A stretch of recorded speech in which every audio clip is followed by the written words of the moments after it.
الحمدللہ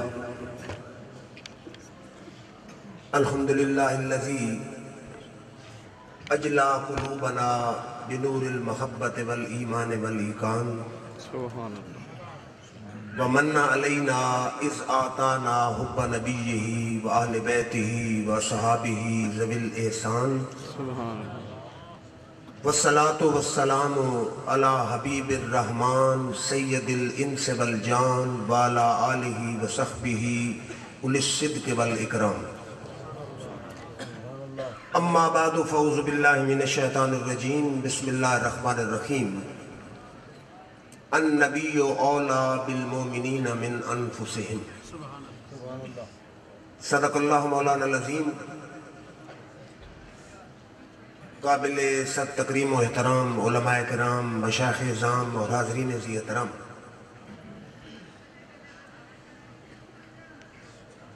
پیر طریقت، رہبر شریعت، فخر الاتقیاء، سند الاصفیاء، حضرت خواجہ عبدالحمید ارشد رحمۃ اللہ علیہ کی زندگی میں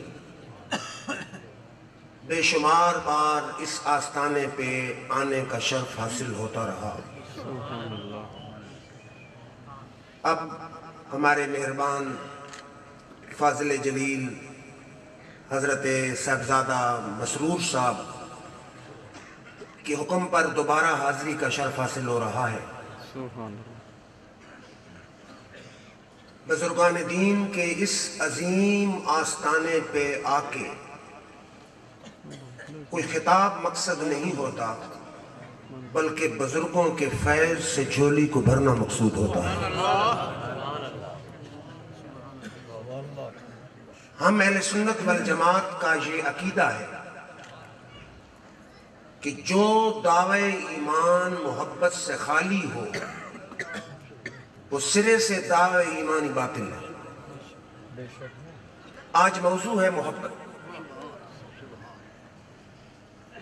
لغت میں محبت کی کئی اس کے معنی لکھے گئے۔ ایک معنی ہے خالصیت اور صفائی۔ اس معنی کی روح سے محبت میرا رب جس دل کو عطا فرما دے رہا ہے، محبت اس دل سے میل کچیل سیاہی دور کر کے اس کو صفائی اور نور عطا کر دیتی ہے۔ یا اس کا ایک معنی ہے کسی چیز کو یوں باندھ دینا کہ چھڑانے پر بھی وہ الگ نہ ہو سکے۔ تو اس معنی کی روح سے مطلب یہ ہوگا کہ محب اپنے محبوب سے یوں بندھ جاتا ہے کہ ساری کائنات بھی ہٹانے کی کوشش کرے وہ ہٹتا نہیں ہے۔ اور تیسرا معنی ہے اس کا بیج، گویا ایمان کے درخت کا بیج محبت ہے، اور جو عقیدہ اس محبت پہ مبنی نہ ہو وہ عقیدہ ہی غلط ہے۔ اب مومن کے دل میں یا محبت ہوتی ہے اپنے خالق کی، یا محبت ہوتی ہے خالق کے محبوب جناب محمد مصطفیٰ کی۔ پھر قرآن کہتا ہے الذین آمنوا اشد حبا للہ، جو صحیح مومن ہوتا ہے وہ ساری کائنات سے بڑھ کے اپنے خالق سے شدید محبت کرتا ہے۔ اور صرف بندہ نہیں، رب بھی بندے سے محبت کرتا ہے، اور قرآن کہتا ہے سَيَجْعَلُ لَهُمُ الرَّحْمَنُ وُدًّا، جس سے میرا رب محبت کرنا شروع کر دے پھر جن و انس کے دل میں اپنے بندے کی محبت پیدا فرما دیتا ہے۔ اور علماء کہتے ہیں کہ یہ محبت کی ابتدا رب کی طرف سے ہوتی ہے۔ چنانچہ یہ بخاری کی حدیث ہے کہ میرا رب جبریل کو بلاتا ہے، جبریل حاضر ہوتا ہے کہ یا اللہ حکم۔ میرا رب فرماتا ہے میں فلاں بندے سے محبت کرتا ہوں، زمین کے فلاں کونے میں رہنے والے فلاں بندے سے محبت کرتا ہوں۔ جبریل کہتا ہے یا اللہ میرے لیے حکم۔ رب فرماتا فاحبہ، جبریل تو بھی میرے بندے سے میری خاطر محبت کر۔ پھر بندہ کبھی اشراق، کبھی تہجد، کبھی اوابین، کبھی ذکر، کبھی فکر میں محو رہتا ہے. پھر ایک ایسی سٹیج آتی ہے، میرا رب پھر جبریل کو بلاتا ہے اور کہتا ہے آسمانوں میں اعلان کر دو کہ جتنے فرشتے آسمان میں ہیں میرے بندے سے محبت کرنی شروع کر دیں. ینادی فی السماء کے لفظ ہیں مسلم اور بخاری میں. آسمان میں اعلان ہوتا ہے کہ فرشتوں زمین کے فلاں کونے میں رہنے والے بندے سے رب محبت کرتا ہے. فاحبوہ، رب کا حکم ہے تم بھی میرے بندے سے محبت کرو. پھر حدیث کے لفظ ہیں فَيُوزَعُ لَهُ الْقَبُولُ فِي الْأَرْضِ. پھر کیا ہوتا ہے کہ جب سارے فرشتے محبت کرنے لگتے ہیں پھر زمین کے میں اس بندے کو مقبولیت عامہ حاصل ہو جاتی ہے. پھر بندہ رہ بغداد میں رہا ہوتا ہے، اس کی 11ویں پنجاب میں تقسیم ہو رہی ہوتی ہے. پھر بندہ بیٹھا اجمیر میں ہوتا ہے، اس کے نام کی محفلیں لاہور میں سج رہی ہوتی ہیں. پھر بندہ آرام فرما مرشد آباد میں ہوتا ہے اور لاہور اور پنڈی والوں کے دل اس کے نام پہ دھڑک رہے ہوتے ہیں. جہاں تک رب کی محبت کا تعلق ہے، امام دہلوی نے لکھا، دات علی حجویری نے لکھا، اللہ سے محبت کرنے والے ابراہیم خلیل اللہ. فرشتوں نے کہا یا اللہ یہ تیرا کیسا خلیل ہے، اس کے پاس 400 ریوڑ ہیں بکریوں کے، اتنا مالدار اور تجھ سے محبت کا دعویٰ. میرے رب نے فرمایا جاؤ میرے خلیل کو چیک کر. جبریل انسانی لباس میں آیا، اس نے اللہ کا نام لیا. ابراہیم خلیل اللہ متوجہ ہوئے، فرمایا میرے رب کا نام کس نے لیا؟ جبریل نے کہا میں نے لیا. فرمایا ایک دفعہ پھر میرے رب کا نام لے. اس نے کہا پہلے میں نے تو مرضی سے لیا تھا، اب دو گے کیا؟ ابراہیم خلیل اللہ نے فرمایا 400 ریوڑ ہے، 200 ریوڑ تیرا ہو گئے. اس نے رب کا نام اپنے انداز میں لیا. پھر ابراہیم خلیل اللہ کی طبیعت مچلی، فرمایا ایک دفعہ پھر میرے رب کا نام لے. اس نے کہا اب کیا دو گے؟ فرمایا باقی 200 ریوڑ بھی تیرا ہو گئے. پھر نام لیا. ابراہیم خلیل اللہ وجد میں آئے، ذوق میں آئے، فرمایا ایک دفعہ پھر میرے رب کا نام لے. اس نے کہا ریوڑ تو دے چکے، اب کیا دو گے؟ فرمایا ریوڑ چرانے کے لیے چرواہے کی بھی تو ضرورت ہے، میں چرواہا بن کے تیرے ساتھ چلنے کے لیے تیار ہوں. جبریل نے عرض کی یا اللہ جو تو نے خلیل بنایا ہے صحیح بنایا، واقعی اسے بکریوں یا مال سے محبت نہیں ہے، محبت ہے تو تیری ذات سے محبت ہے. پھر شاید کوئی دوست کہے آپ نبی کی مثال دے رہے، میں عامر بن عبد قیس تابعی کی مثال دے دے، ولی کی مثال دے دے. وقت وصال آیا، رونے لگے.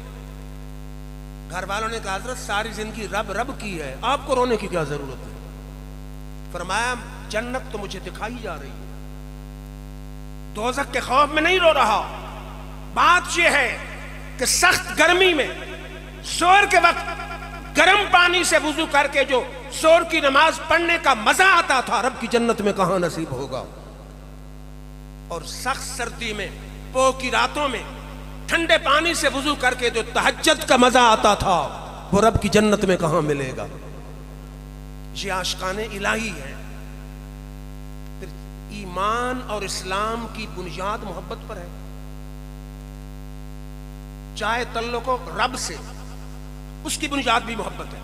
چاہے تعلق ہو اپنے آقا و مولا جناب محمد مصطفیٰ سے، اس کی بنیاد بھی محبت پر ہے. اللہ کی محبت کی بات کی، اب ذرا آئیے محبت مصطفیٰ کی طرف. میرے رب نے فرمایا النبی اولا بالمومنین من انفسہم.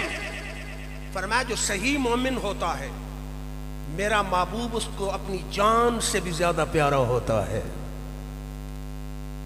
اولا کا معنی اقرب بھی ہے، اولا کا معنی محبوب بھی ہے، محبوب جان سے بھی زیادہ محبوب ہے. پھر آئیے میں آپ کو دربار مصطفیٰ میں لیے چلتا ہوں. میرے آقا کی محفل سجی ہے، اس محفل پہ میرے ماں باپ قربان ہو کہ جس محفل میں سنانے والا نبی ہو تو سننے والا علی ہو. میرے آقا صحابہ کے جھرمٹ میں کیسے بیٹھے تھے؟ جیسے ستاروں کے جھرمٹ میں چاند ہوتا ہے. شاید کوئی دوست کہے یہ آپ کی تشبیہ ہے، یہ میری تشبیہ نہیں، جابر بن سمرہ صحابی کی تشبیہ ہے. کہتے ہیں آسمان پہ 14ویں کا چاند جگمگا رہا تھا، زمین پہ آمنہ کا لال یمن سے آئی ہوئی سرخ ڈوروں والی چادر اوڑھ کے بیٹھا تھا. فرماتے رئی تو الیہ ویل القمر، میں نے ایک نظر 14ویں کے چاند کو دیکھا، ایک نظر آمنہ کے لال کو دیکھا. فَهُوَ أَحْسَنُ عِنْدِي مِنَ الْقَمَرِ، میرا فیصلہ یہ تھا کہ میرے آقا کا چہرہ چاند سے کئی گنا زیادہ حسین ہے. پھر ہمارے عبدالحمید صاحب بیٹھے ہیں، اردو بھی اردو ہے لیکن پنجابی بھی پنجابی ہے. پنجابی شاعر نے اس کا ترجمہ کیا کہ ماہی میرا سب تو سونا زلفاں چھلے ہی چھلے، لوکی لب دے رب نو اینو رب سنیڑے گھلے، شانہ اس دیاں سب تو اونچیاں بلے بلے، سائم سونے اور بھی حسن پر میرے مدنی تھلے ہی تھلے. میرے آقا تشریف فرمائے، آپ نے عمر فاروق کا ہاتھ پکڑا، فرمایا عمر تجھے میرے ساتھ کتنی محبت ہے. سچے سچے لوگ سچی سچی بات عرض کرتے، انت حب الیہ من کل شیء الا نفسی. یا رسول اللہ صلی اللہ علیہ وسلم ساری کائنات سے بڑھ کے پیارے ہیں سوائے میری جان کے. میرے آقا نے فرمایا لا یا عمر والذی نفسی بیدہ حتی اکون حب الیک من نفسک. عمر تیرا ایمان مکمل تب ہوگا جب میں تمہیں کائنات سے بھی بڑھ کے پیارا ہوں گا، تیری جان سے بڑھ کے پیارا ہوں گا. عمر فاروق نے فوراً گریبان میں جھانکا، فیصلہ بدلا، عرض کرتے ہیں فَإِنَّهُ الْآن وَاللَّهِ أَنْتَ حَبُّ إِلَيَّ مِن نَفْسِي. یا رسول اللہ صلی اللہ علیہ وسلم آج کے بعد آپ مجھے کائنات سے بھی بڑھ کے پیارے ہوں گے، میری جان سے بڑھ کے پیارے ہوں گے.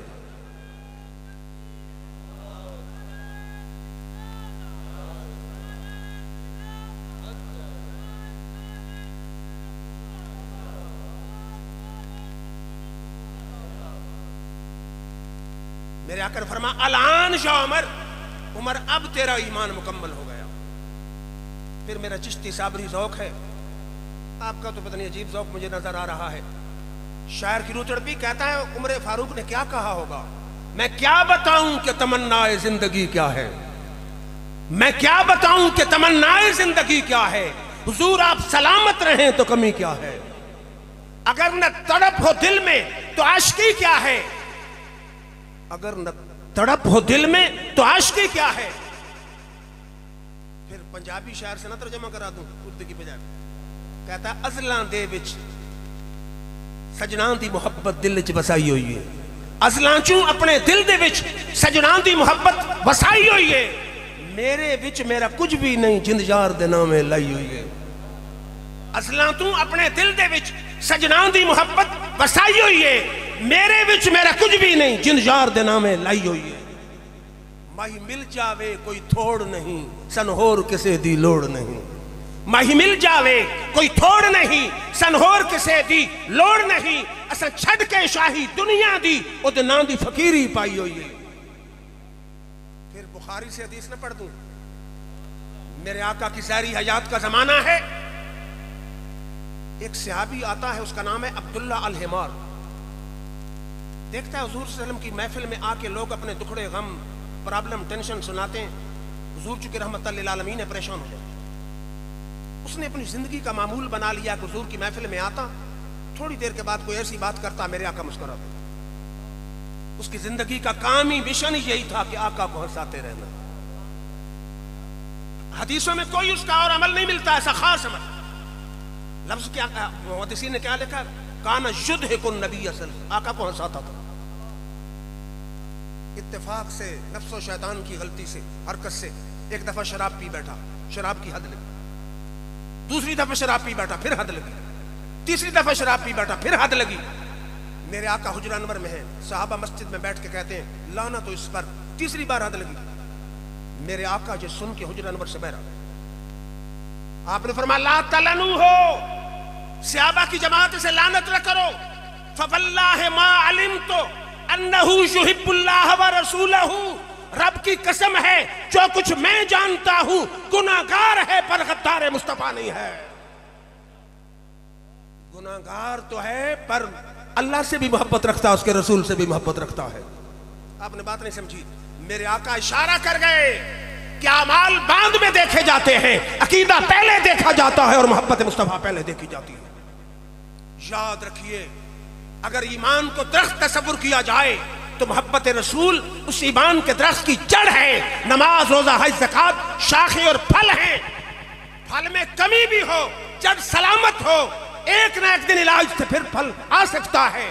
لیکن خدا نخواستہ جڑ سڑ جائے، جڑ گل جائے، کائنات کا کوئی مالی اس درخت کا پھر ہرا بھرا نہیں کر سکتا. پھر توجہ فرمائیے، میرے آقا نے بعد میں آنے والے عاشقوں کا تذکرہ خود فرمایا. حضور کو بھی اپنے عاشق پسند ہے. علماء کرام، مسلم کی حدیث ہے، میرے آقا نے فرمایا ان من اشد امتی لی حبا ناس یکونون من بعدی یود احدہم لو رآنی باہلہ ومالہ. فرمایا صحابہ تم بھی محبت کرتے ہو، لیکن تمہارے بعد مجھ سے شدید محبت کرنے والے آئیں گے جن کی خواہش ہوگی کاش مال اولاد قربان ہو جائے اور کملی والے کی ایک جھلک نصیب ہو جائے. میرے ایسے بھی عاشق آئیں گے کہ وہ چاہیں گے کاش مال اولاد نچھاور کر کے بھی کملی والے کی ایک دیدار ہو جائے تو سودا مہنگا نہیں سستا ہے. گویا وہ کہتے ہوں گے، میرے آقا نے کیا اس کا بیان فرمایا کہ کہیں گے کیا پیش کروں آقا کیا چیز ہماری ہے، کیا پیش کروں آقا کیا چیز ہماری ہے. یہ دل بھی تمہارا ہے، یہ جان بھی تمہاری ہے، چہرہ تیرا دلکش ہے، صورت تیری پیاری ہے. جس نے ایک بار دیکھا ہے 100 بار باری ہے، جس نے ایک بار دیکھا ہے 100 جان سے واری ہے. پھر توجہ فرمائیے، پھر میرے آقا بیٹھے حدیث بیکی میں. البانی نے اس کو کہا ہے کہ اس کے رجال سارے سند کے صحیح ہیں. میرے آقا نے فرمایا صحابہ ای الخلق اعجب الیکم ایمانا، تم میں سے سب سے عجیب ایمان کس کا ہے؟ پتا کس کا ایمان سب سے خوشکن اور عجیب اور عظیم ہے؟ صحابہ نے کہا جی الملائکہ، فرشتوں کا ایمان عجیب ہے. میرے آقا نے فرمایا وما لہم لا یؤمنون وہم عند ربہم، وہ کیوں ایمان نہ لائیں، وہ تو رب کے جلووں میں رہتے ہیں، انوار و تجلیات میں رہتے ہیں. پھر صحابہ نے کہا جی النبیون، میرے آقا نے فرمایا وما لہم لا یؤمنون فالوحی ینزل الیہم، انبیاء کیوں نہ ایمان لائیں، ان پر تو وحی آتی ہے. پھر صحابہ نے کہا جی فنحن، ہم. میرے آقا نے فرمایا وما لکم لا تؤمنون وانا بین ظہرکم، تمہیں کیا ہو گیا کہ تم ایمان نہ لاؤ حالانکہ میں تمہارے درمیان موجود ہوں. تم میری انگلی کے اشارے سے سورج کو واپس پلٹتے ہوئے دیکھتے ہو، انگلی کے اشارے سے چاند کو 2 ٹکڑے ہوتے ہوئے دیکھتے ہو، انگلی کے اشارے سے پتھروں کو کلمہ پڑھتے ہوئے دیکھتے ہو. تم ایمان نہ لاؤ تو ایمان لائے گا کون؟ پھر صحابہ کا علم جواب دے گیا. میرے آقا نے فرمایا ان اعجب الخلق الی ایمانا لقوم یکونون بعدکم، فرمایا عجیب ایمان تو ان لوگوں کا ہوگا جنہوں نے دیکھا نہیں ہوگا اور تن من دھن میرے نام پر نچھاور کرنے کے لیے تیار. پھر توجہ فرمائیے، اب حدیث پڑھ رہا ہوں مسند امام احمد سے. میرے آقا نے فرمایا وددت انی لقیت اخوانی، فرمایا میرا دل چاہتا ہے کہ میں اپنے بھائیوں سے ملوں. حضور فرماتے میرا دل چاہتا ہے، مجھے محبت ہے کہ بھائیوں سے ملوں. فقال اصحاب النبی صلی اللہ علیہ وسلم اب لسنا اخوانک، صحابہ نے عرض کی حضور ہم آپ کے بھائی نہیں ہیں. فقال انکم اصحابی اخوان الذین یکونون بعدی، میرے بھائی وہ ہوں گے جو بعد میں آئیں گے، دیکھا نہیں ہوگا لیکن مجھ پر ایمان لائیں گے. فرمایا میرے بھائی وہ ہیں جو آئیں گے تو بعد میں، بن دیکھے مجھ پر ایمان لائیں گے. پھر یاد رکھیے دوستو، محبت مصطفیٰ پہ قائم و دائم رہنا ہے، آقا سے غیر مشروط محبت کرنی ہے، لامحدود وفاداری رکھنی ہے. وہ دعوی ایمان میں جھوٹا ہے کہ جو آقا کے دیدار کے لیے تڑپتا نہ پھرے، جس کو آقا کی یاد آئے آنکھیں بھیگ نہ جائیں، جو آقا کی ایک مسکراہٹ پہ تن من دھن قربان کرنا نہ جانتا ہو. پھر آپ کو پتا ہونا چاہیے کہ دین دیا کس نے ہے؟ مصطفیٰ نے. سمجھا کس نے؟ صحابہ نے. میرے رب نے فرمایا فَإِنْ آمَنُوا بِمِثْلِ مَا آمَنْتُمْ بِهِ فَقَدْ اهْتَدَوْا، اگر اس انداز میں ایمان لاؤ جس میں میرے یار کے صحابہ لائے ہیں تو پھر ہدایت کرو. معیار ایمان صحابہ ہیں. اب آئیے ذرا میں آپ کو یہ نہ بتا دوں کہ صحابہ ادب مصطفیٰ میں کس بلندی پر ہیں. پہلی حدیث پڑھ رہا ہوں نسائی سے. ایک انصاری صحابی کا اونٹ ہو گیا باولا، پاگل. کتے نہیں ہو جاتے، پنجابی میں کہتے چھتے، پاگل ہو گئے، باولا ہو گئے. انصاری صحابی مویشیوں کے ڈاکٹر کے پاس لیں گیا، دربار مصطفیٰ پہ آ گیا. تو مجھے کہنے دیجئے صحابہ کا عقیدہ یہ تھا کہ کوئی بھی مشکل ہو اللہ سے ڈائریکٹ نہ مانگو، در مصطفیٰ پہ آ جاؤ. میرے آقا کے دروازے پہ آ گئے. انہوں نے عرض کی حضور اونٹ باولا ہو گیا. میرے آقا نے فرمایا میں تمہارے گھر آ رہا ہوں. میرے آقا صحابہ کو لے کر انصاری صحابی کے گھر پہنچ گئے. میرے آقا نے اونٹ کی طرف چلنا شروع کیا. انصاری صحابی نے کہا یا نبی اللہ انہو قد صار مثل الکلب، وہ تو کتے کی طرح ہو چکا ہے. انا نخاف علیک صولتہ، ہمیں فکر ہے آپ پر حملہ نہ کر دے. میرے آقا نے فرمایا لیس علی منہ باس، میرے صحابہ مجھے اونٹ سے کوئی فکر نہیں ہے، خطرہ نہیں. آپ نے بات نہیں سمجھی. میرے آقا بتا گئے ہے جانور، ہے بالا، لیکن مقام مصطفیٰ کو جانتا ہے. میرے آقا اشارہ کر گئے جانور ہو کے، بالا ہو کے مجھے پہچانتا ہے. اگر کلمہ پڑھ کے نہ پہچانے تو باولے اونٹ سے بھی برا ہے.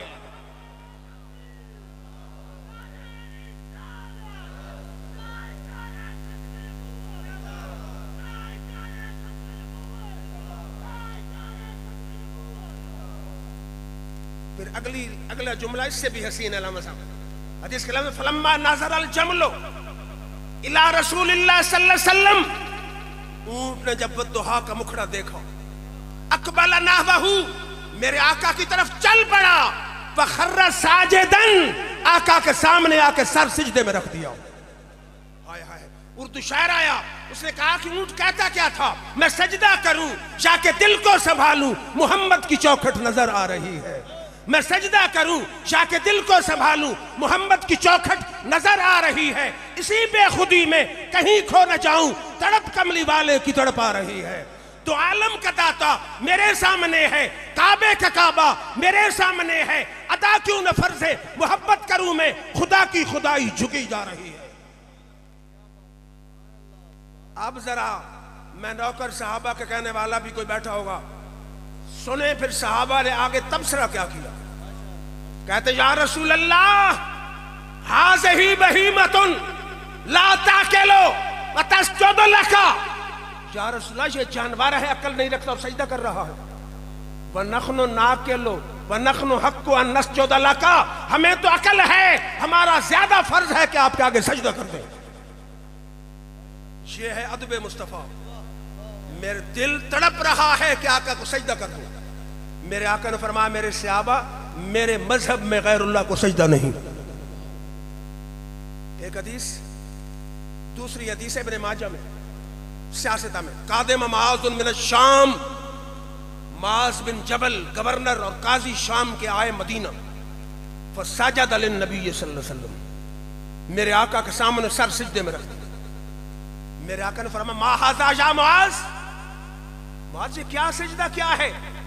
عرض کرتے ہیں حضور شام میں لوگ اپنے بڑوں کو سجدہ کرتے ہیں، آپ سے بڑھ کے ہمارا بڑا کون ہے؟ ہائے ہائے ہائے. پھر میرا چشتی صابری ذوق ہے تو غزل کا شعر، علماء سے معذرت کے ساتھ کہتا ہے کہ سوئے کعبہ سجدہ کرنا ہے روا، میں بھی جانتا ہوں اے واعظہ. سوئے کعبہ سجدہ کرنا ہے روا، میں بھی جانتا ہوں اے واعظہ، مگر اے صنم میرے لیے تیرا در بھی کعبے سے کم نہیں. میں ازل سے بندہ عشق ہوں، مجھے زود کفر کا غم نہیں، مجھے میرے سر کو در تیرا مل گیا، مجھے اب تلاش حرم نہیں. دوسری حدیث پڑھ رہا ہوں ابو داؤد سے. حدیث کیا ہے کہ کان فی وفد عبد القیس، عبد القیس قبیلے کا وفد آیا. کہتے لما قدمنا المدینہ، جب ہم مدینہ پہنچے، جعلنا نتبادر من رواحلنا فنقبل ید رسول اللہ ورجلہ، ہم جلدی جلدی سواریوں سے اترے کہ پہلے اتر کر نبی کے ہاتھ چومیں اور پاؤں چومیں. آپ نے بات نہیں سمجھی. علماء بیٹھے ہیں, عوام بیٹھے ہیں, مجھے بتائیں قرآن کی آیت ہے کہ نبی کے ہاتھ پاؤں چوموں؟ نہیں. حدیث ہے کوئی؟ نہیں. پھر کس نے کہا؟ نہ قرآن کا حکم نہ حدیث کا حکم, یہ عشق کا حکم ہے. اس عشق دی ریت جہاں تھی جدا, نہ راہ ویکھدا نہ قرآن ویکھدا, جتے چاوے جھکا دے وے عاشق دا سر, نہ کعبہ تے نہ کربلا ویکھدا.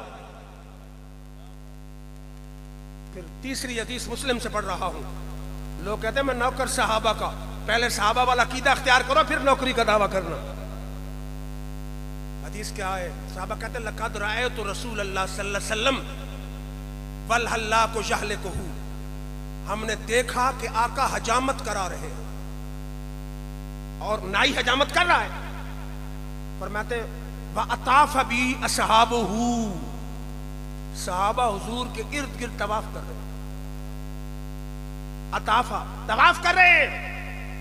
اور شاعر نے کیا حسین بات کی, اس نے کہا طواف کوئے یار کرتا ہوں, طواف کوئے یار کرتا ہوں, میں بس یہی کاروبار کرتا ہوں. اور دوسرا شاعر آیا, کہتا نہ نماز آتی ہے نہ وضو آتا ہے, سجدہ کر لیتا ہوں جب سامنے تو آتا ہے. یہ کس کا حکم ہے؟ قرآن کا, کہ نبی حجامت کرا رہا ہو. آگے لفظ کیا ہے؟ وَمَا يُرِيدُونَ أَن تَقَعَ شَعْرَةٌ إِلَّا فِي يَدِ رَجُلٍ مِّنْهُمْ. ہر صحابی چاہتا ہے کہ آقا کی زلف کا بال گرے تو زمین پہ نہ آئے, میرے ہاتھوں پہ آئے. کبھی آپ نے سوچا ہے کہ زلف کے بالوں کو کرتے کیا تھے؟ صحیح حدیث میں موجود ہے کہ حضرت خالد بن ولید کی ٹوپی ایک جنگ میں گم ہو گئی, سادی سی ٹوپی. فرمایا صحابہ اطلبو ہو, تلاش کرو. بڑی مشکل سے ٹوپی ملی. صحابہ نے کہا تو بڑا جرنیل ہے اور معمولی سی ٹوپی کے لیے اتنی دقت, اتنی کوشش. فرمایا یہ معمولی ٹوپی نہیں ہے, اس میں میری فتح کا راز ہے. انہوں نے کہا فتح کا راز کیا؟ خالد نے کہا اس ٹوپی میں زلف مصطفیٰ کے بال ہیں. اللہ کی قسم جب تک یہ ٹوپی خالد کے سر پہ رہتی ہے فتح میرے قدم چومتی رہتی ہے. مجھے جنگ میں مہارت پہ ناز نہیں, اپنے سامان جنگ پہ ناز نہیں, ناز ہے تو کملی والے کی زلف کے بال پہ ناز ہے. پھر یاد رکھیے میں نے موضوع جو شروع کیا تھا کہ محبت, ہر رشتہ ایمانی چاہے خدا سے ہو یا مصطفیٰ سے ہو مبنی پر محبت ہے. آقا نے آگے جس سے رشتہ قائم کیا محبت کا حکم دیا. توجہ رکھیں ذرا میری بات پر. ترمذی کی حدیث ہے, میرے آقا نے کیا فرمایا؟ فرمایا حب اللہ لما یغزوکم من نعمہ, میرے صحابہ اور بعد میں آنے والوں اللہ سے محبت کرو کہ تمہارا خالق و رازق. فرمایا وَحِبُّونِي لِحُبِّ اللَّهِ, اللہ کے بعد مجھ سے محبت کرو کہ میں تمہارے خالق کا محبوب ہوں. فرمایا وَحِبُّوا آلَ بَيْتِي لِحُبِّي, میری محبت کے بعد میری آل سے محبت کرو کہ وہ تمہارے نبی کی آل ہے. اور وہ نعت خان پڑھ رہا تھا نا علی علی, حدیث ترمذی میں میرے آقا نے فرمایا لا یحب علیًا منافق ولا یبغضہ مومن. او میرے امتیوں سنو, منافق کبھی علی سے محبت نہیں کر سکتا اور مومن کبھی علی سے بغض نہیں رکھ سکتا. اور یاد رکھیے حدیث مستدرک حاکم میں میرے آقا نے فرمایا فلو ان رجلا صفن بین الرکن والمقام فصلى فصام ثم لقي اللہ وهو مبغض لآل بیت محمد دخل النار. فرمایا اگر کوئی شخص ساری زندگی مقام ابراہیم اور حجر اسود کے درمیان نماز پڑھتے روزہ رکھتے گزار دے اور میری آل سے بغض رکھتا ہو سیدھا دوزخ میں چلا جائے گا. پھر مجھے کہنے دیجئے جنہوں پنجتن نال پیار نہیں, جنہوں پنجتن نال پیار نہیں, ادھے کلمے دا اتبار نہیں, جڑا چون یاران دا یار نہیں, وہ جنت دا حقدار نہیں. لکھ نفل نمازاں پڑھ بھاویں, لکھ لمبے سجدے کر بھاویں, جے آل نبی دا دشمن ہے تیرا بیڑا ہونا پار نہیں. پھر توجہ فرمائیے, ایک قوم بدقسمتی سے آل بیت کے دامن کو پکڑ کے بیٹھ گئی, ایک اصحاب کے دامن کو پکڑ کے بیٹھ گئی، سنیو تمہیں تمہارا عقیدہ مبارک ہو، ایک ہاتھ میں آل کا دامن ہے، ایک ہاتھ میں اصحاب کا دامن ہے۔ پھر سیسر صاحب پنجابی شاعر نے بڑا حسین ترجمہ کیا میرے نظریے کا، کہتا کوئی آل نبی تو سردا ہے، کوئی یاراں دا انکاری ہے، کوئی آل نبی تو سردا ہے، کوئی یاراں دا انکاری ہے، ذرا دل دے نال انصاف کریں گئی مت ڈوہاں دی ماری ہے۔ پاک عقیدہ اساں سنیاں دا نوری آل حضور دی ساری ہے، ونج ویکھ مزاراں رلیاں ہن پئی پلدی اج تک جاری ہے۔ ایک جانب سنی، اب دوسری جانب آئی، اسی ترمذی میں حدیث ہے، میرے آقا نے فرمایا اللہ اللہ فی اصحابی، بعد میں آنے والوں میرے اصحاب کے بارے میں اللہ کا خوف رکھنا، لا تتخذوہم غرضا من بعدی، میرے بعد ان کو تنقید کا نشانہ نہ بنانا، من احبہم فبحبی احبہم، جو ان سے محبت کرے گا حقیقت میں میری محبت کی وجہ سے محبت کرے گا، ومن ابغضہم فببغضی ابغضہم، جو میرے صحاب سے محبت کرے گا حقیقت میں بغض رکھے گا تو میرے بغض کی وجہ سے۔ دوسری حدیث بھی ترمذی میں علماء کی پوری جماعت بیٹھی ہے، میرے آقا نے فرمایا اذا رأیتم الذین یسبون اصحابی فقولوا لعنت اللہ علی شرکم، فرماؤ میرا کلمہ پڑھنے والو جہاں بھی میرے اصحاب کے بارے میں غلط زبان استعمال کرنے والوں کو دیکھو، گونگے شیطان نہ بننا، چپ کر کے چلے نہ جانا، تم کہنا تمہارے شرارت پہ رب کی لعنت ہو۔ مجھے حیرانی ہوتی، اب تو بدقسمتی سے اہل سنت میں بھی بڑے اختلافات ہیں، لیکن جمہور اہل سنت کا نظریہ کیا ہے کہ خلیفہ بلا فصل حضرت سیدنا صدیق اکبر سے لے کر سیدنا امیر معاویہ تک ہر صحابی جنتی ہے، ناجی ہے اور جنت میں جانے والا ہے، اور جو کسی صحابی پہ تنقید کرتا ہے اس کا اہل سنت والجماعت سے کوئی تعلق ہے۔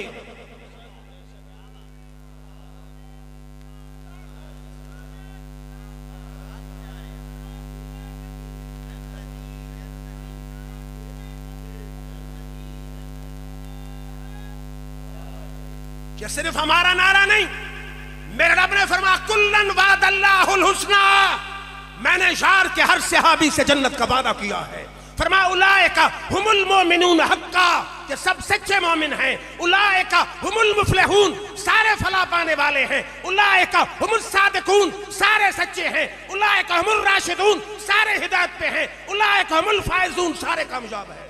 فرمایا امتحن اللہ قلوبہم للتقوی، میں نے سب صحابہ کے دل کے تقوی کا امتحان لے لیا ہے، فرمایا رضی اللہ عنہم ورضوا عنہ، وہ مجھ سے راضی ہیں میں صحابہ سے راضی ہوں۔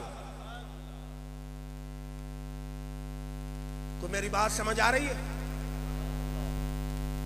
باقی امیر معاویہ کی تعریف میں میرے آقا کی کئی احادیث ہیں، توجہ فرمائیں۔ علامہ صاحب تشریف لائیں، اصل خطاب تو ان کا ہے، ہم تو ویسے ہی مہمان نہیں میزبان ہیں، چند باتیں عرض کر رہا ہوں۔ امیر معاویہ جمہور اہل سنت کا نظریہ کیا ہے؟ اللہم اجعلہ ہادیا مہدیا واہد بہ الناس، میرے امیر معاویہ کو ہادی بنا، مہدی بنا اور لوگوں کا ہدایت دینے والا بنا دے۔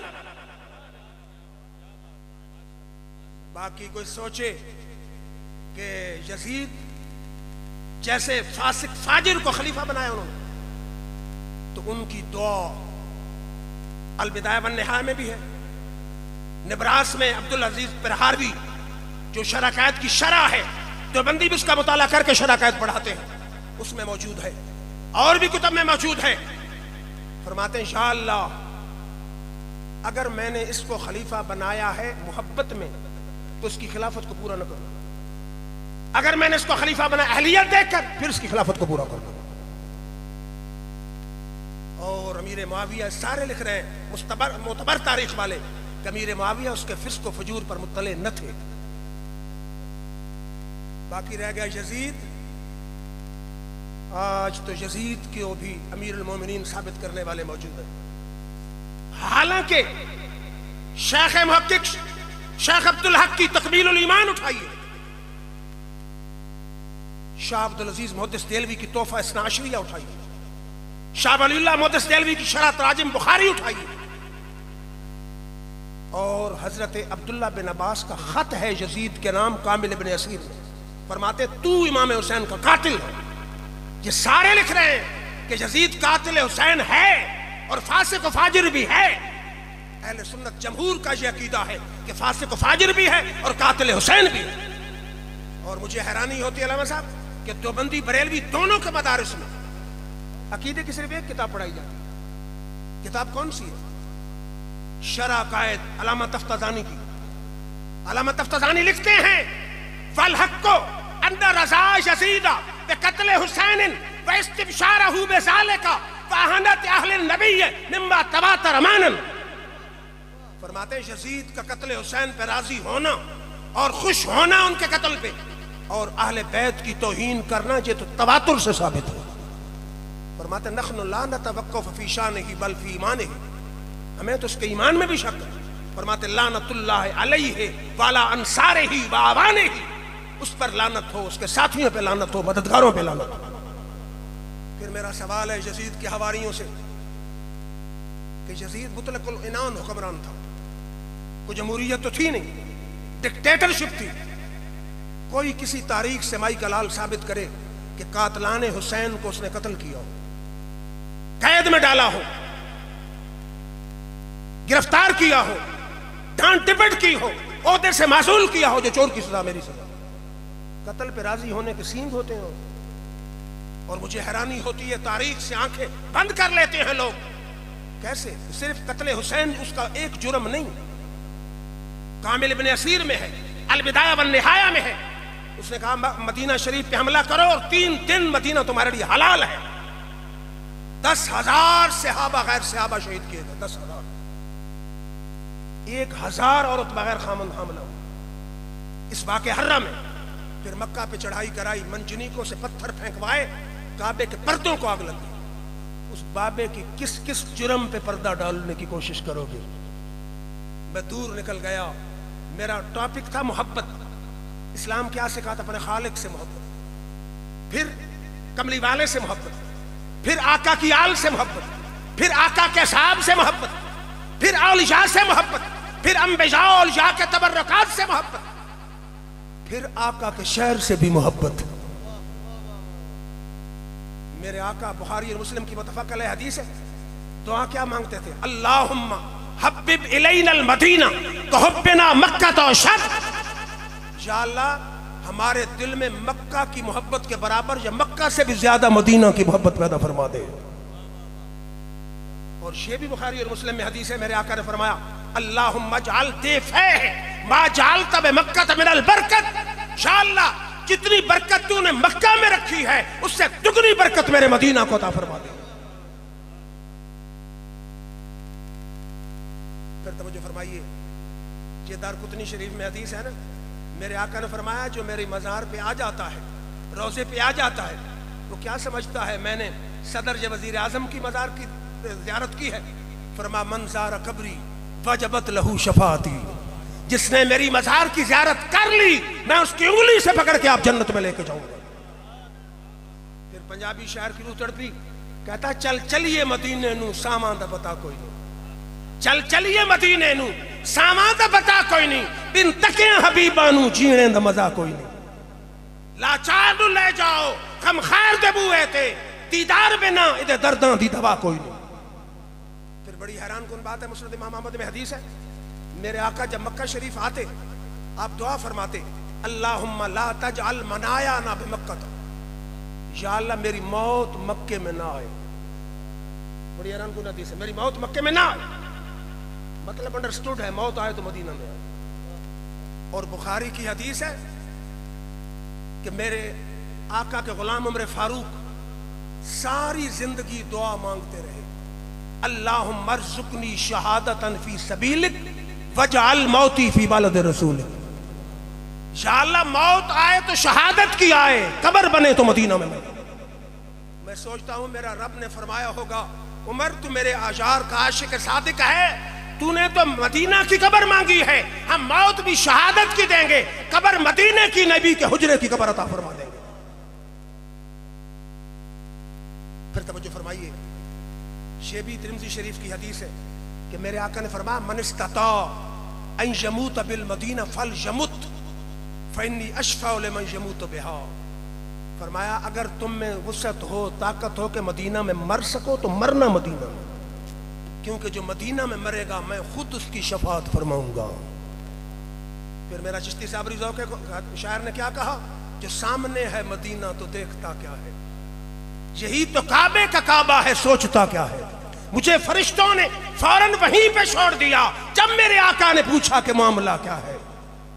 اور بروز حشر خدا کہے گا بندوں سے جو مصطفیٰ کو نہ مانے وہ مانتا کیا ہے۔ اور یہ بھی مسلم میں حدیث ہے، میرے آقا نے فرمایا ان الایمان یارز الی المدینہ کما تارز الحیۃ الی جورہا۔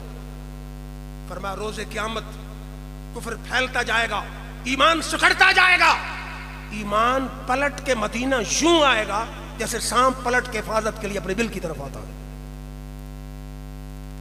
اب مدینہ ہے مرکز محبت، مکہ ہے مرکز عبادت، منہ اس کی طرف کیا جاتا ہے قبلے کی طرف، حج وہاں ہوتا ہے، وہ مرکز عبادت ہے، یہ مرکز محبت ہے۔ اگر ایمان کی حفاظت ہوتی اعمال سے، میرے آقا کہتے ایمان مکہ میں جائے گا، میرے آقا نے مدینہ کہہ کے اشارہ فرما دیا ایمان کی حفاظت عمل سے نہیں ہوتی، میری محبت سے ہوتی ہے۔ اور پھر دوسرے ہمارے ایک عالم نے بیان کیا، مجھے بہت پسند آیا کہ مدینہ کیوں آئے گا، کہ پہلے حکم ہوگا اجاز آ جا ایمان، پھر حکم ہوگا مکہ اور مدینہ کے درمیان آ جا، پھر حکم ہوگا مدینہ آ جا، کیونکہ باقی ہر زمین کے ٹکڑے پر فنا ہے۔ اور میرے آقا کا حجرہ بخاری کی حدیث ہے، میرے آقا نے فرمایا ما بین بیتی و منبری روضۃ من ریاض الجنہ، میرے گھر اور منبر کا جو درمیانی فاصلہ ہے وہ تو جنت کے باغوں میں سے باغ ہے، اور جنت پہ فنا نہیں، وہ بھی جنت کا ٹکڑا ہے، اس پہ فنا نہیں، اس لیے ایمان حفاظت کے لیے گنبد خضرا میں آ جائے۔ ہر ذرہ دل بن جاتا ہے، ہر چیز نظر ہو جاتی ہے، پڑتی ہیں جدھر ان کی نظریں کونین ادھر ہو جاتی ہیں۔ انہی الفاظ پہ اجازت، وآخر دعوانا الحمدللہ۔